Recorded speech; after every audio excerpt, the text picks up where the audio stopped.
Hello again, it's me coming to you live-ish from the garage. It's, what, 6:45 on Wednesday, so it's as close to a fresh video as I'm ever going to be producing on here. So, what's happened since my last video? Well, not much. I've been doing stuff at work to prepare for being away from my office for quite a while, so I've been in training for the last 3 days and I've got another 7 days of it to go, and it's just PowerPoint after PowerPoint after PowerPoint, so very dull, nothing much happening. Obviously I've trimmed my beard right back and I've cut my hair a bit, so that's a positive in terms of something, who knows what.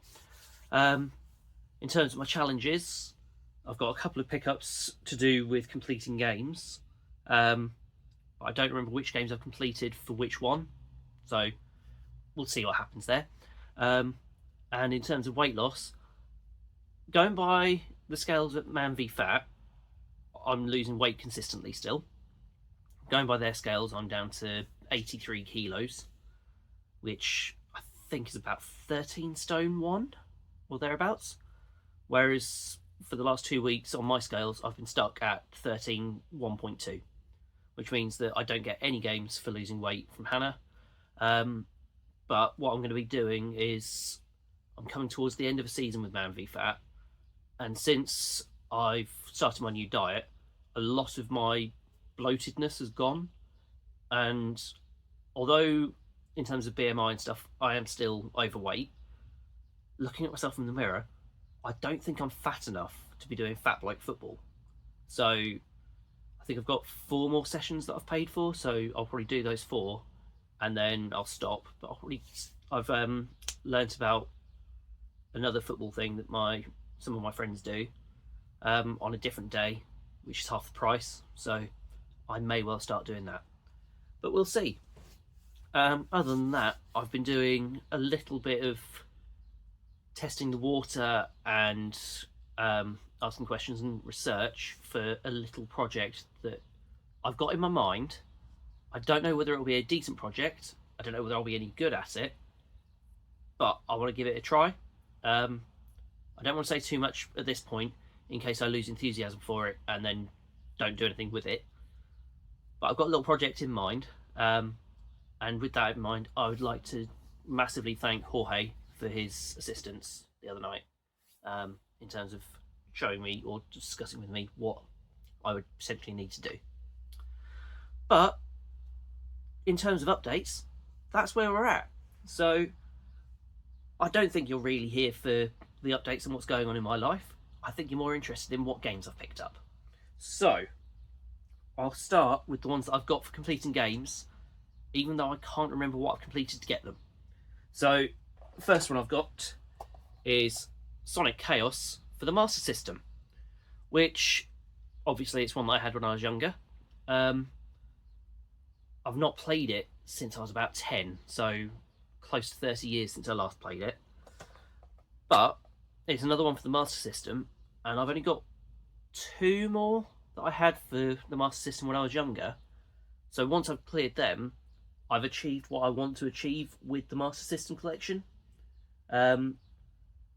And that literally brings me up to, that will bring me up to 9 games for it that I remember having. And the only ones I'm after now are Bram Stoker's Dracula, which, looking on eBay, kind of starts from about £30 for one without manual. I'm not fussed about having manuals for it. And the other one is Alien 3, which I don't remember why we would have had either of them, but we had them, and I remember playing a lot, particularly on Bram Stoker's Dracula. So those are my next ones to aim for in terms of the Master System collection, but they're not on my list of ones for completing games. So I've admitted defeat with everything for that, but I'm specifically going for the bigger games that I want when I complete a game.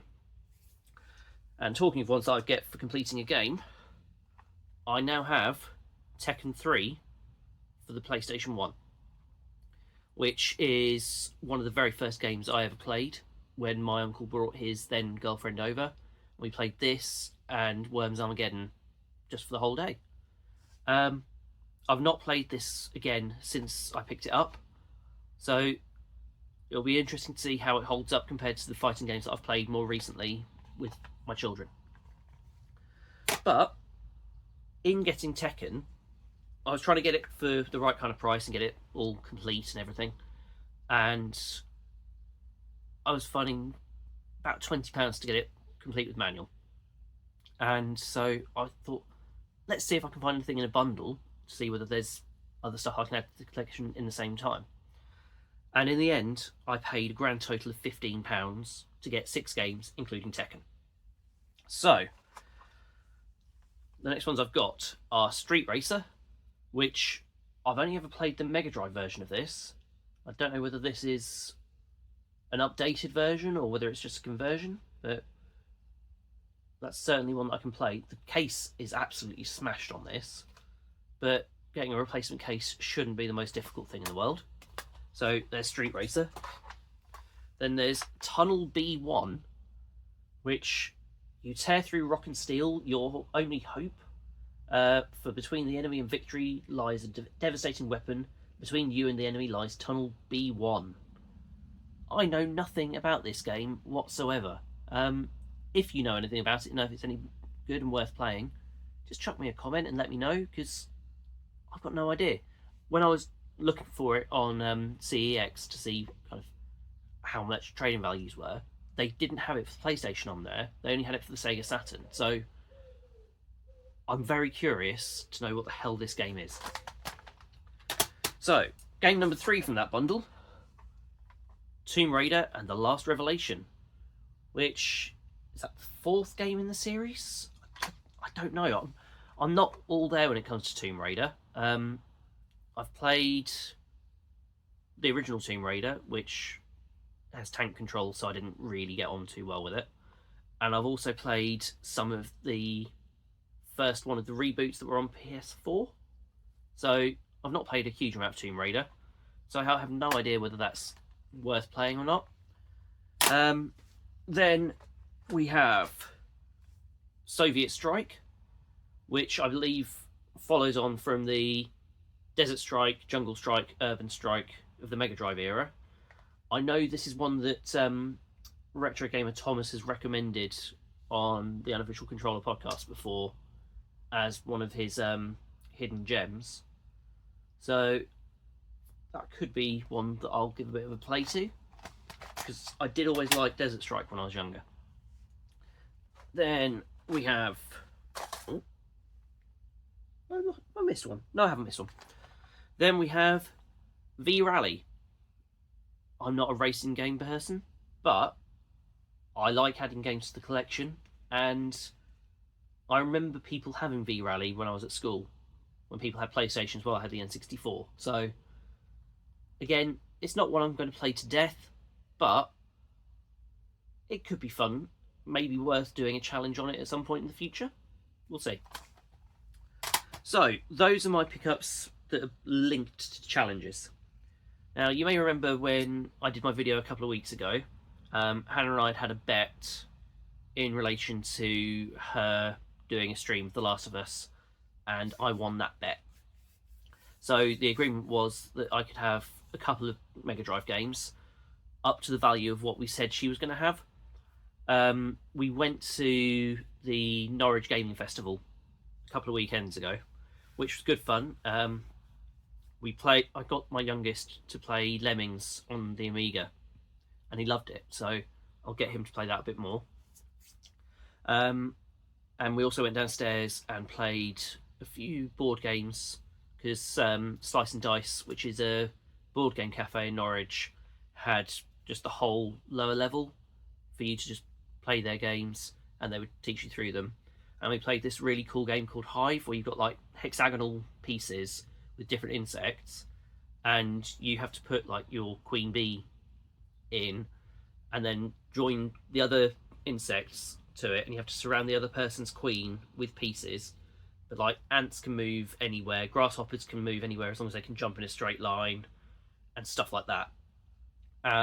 They described it as being quite chess-like, which it is in a way, but we liked that, so we bought that. I haven't got that here to show you, but it is a really good game and quite fun.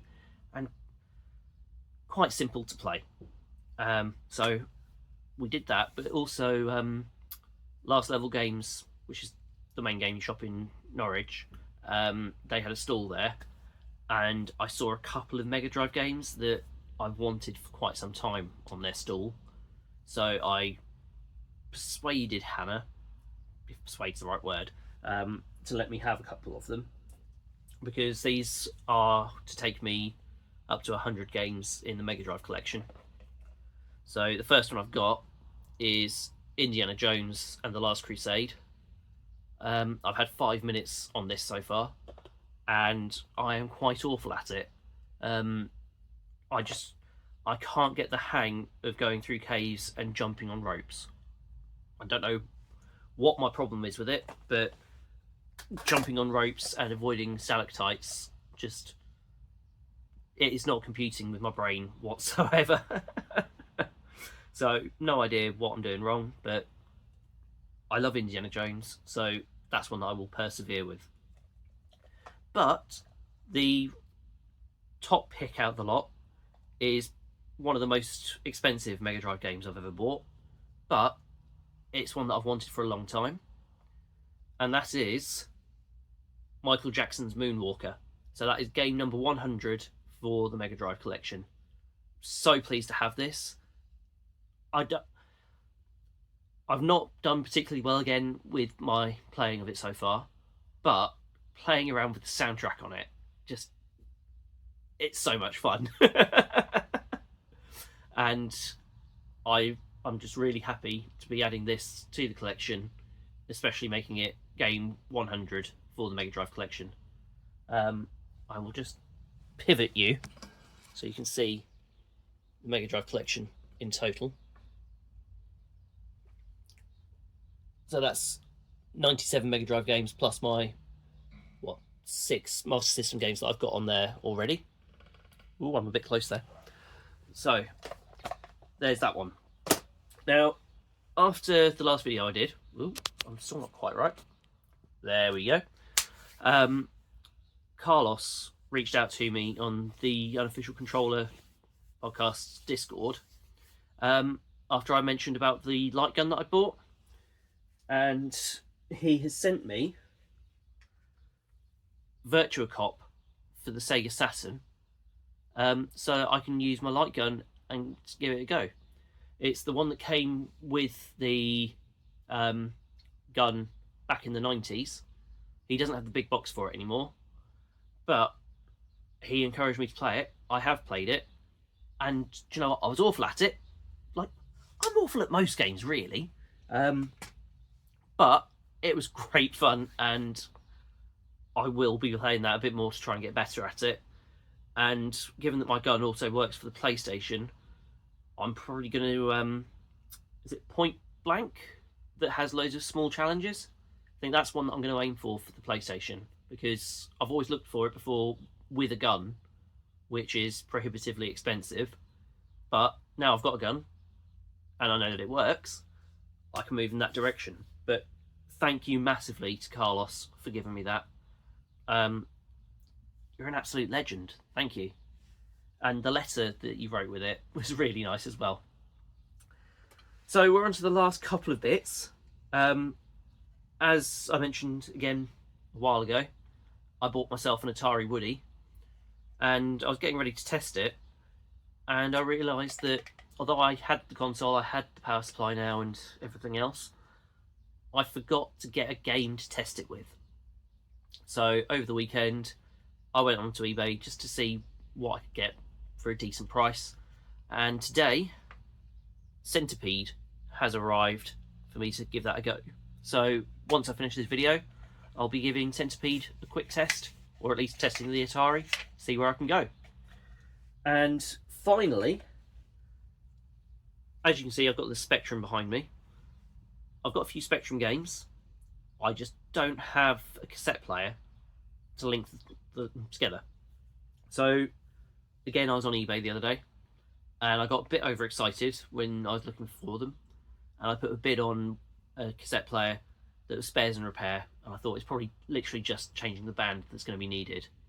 And then after I won that auction, I thought, given the age of it, it's not going to have any connection at all that I can use with the Spectrum.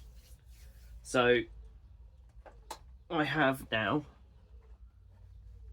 a small Philips cassette player from the 60s, along with microphone, which I don't really need it for anything, but it looks so cool, and I like collecting electrical things anyway, and I'm going to have fun fiddling around with this just to see what I can do with it and what use I can get out of it.